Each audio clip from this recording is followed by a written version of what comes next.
Andhra Pradesh deputy CM Pawan కళ్యాణ్కు అరుదైన గౌరవం లభించింది. ప్రముఖ పుణ్యక్షేత్రమైన ఉడిపిలో ఆయనకు అభినయ కృష్ణదేవరాయ అనే బిరుదును ప్రదానం చేశారు.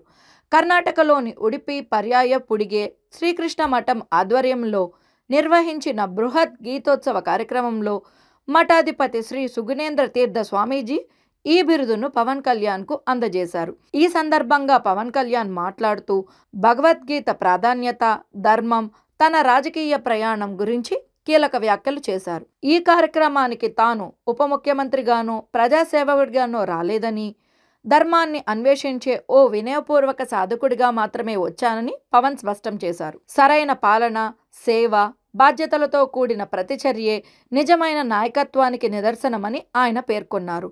ఆంధ్రప్రదేశ్ ఎన్నికలకు ముందు తాను కూడా అర్జునుడిలాంటి సందిగ్ధతను ఎదుర్కొన్నానని గుర్తు చేసుకున్నారు. వ్యక్తిగత ప్రయోజనాల కంటే రాష్ట్ర సమగ్ర శ్రేయస్సే ముఖ్యమని, ధర్మాన్ని అనుసరించే కేవలం 21 స్థానాలకే పరిమితమయ్యానని వివరించారు.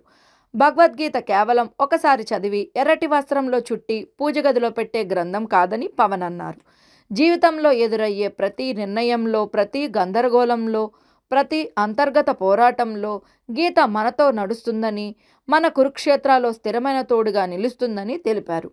నేటి తరం యువత నిరంతర సమాచార వెల్లువ, కెరియర్ ఒత్తిడి, గుర్తింపు సంక్షోభం, వైఫల్య భయాలు వంటి ఆధునిక కురుక్షేత్రాలను ఎదుర్కొంటోందని, వారికి అత్యంత అవసరమైన మానసిక బలం, భావోద్వేగాల నిలకడను గీత అందిస్తుందని అభిప్రాయపడ్డారు. మన కర్మభూమి ఎన్నో దండయాత్రలను తట్టుకొని నిలబడింది ఆయుధాలు లేదా సంపదలతో కాదని, ధర్మాన్ని సజీవంగా ఉంచిన గ్రంథాలు, సాంప్రదాయాలు, సాధువులు, పవిత్ర సంస్థల వల్లనేనని పవన్ ఉద్ఘాటించారు.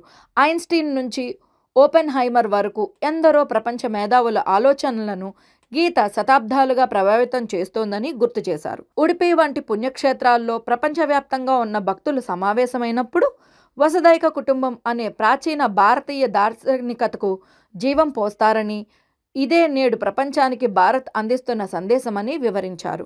జగద్గురు మధ్వాచార్య శాశ్వత వారసత్వం ద్వారా మన ఆధ్యాత్మిక సంపదను కాపాడిన వారిని స్మరించుకోవాలని పిలుపునిచ్చారు.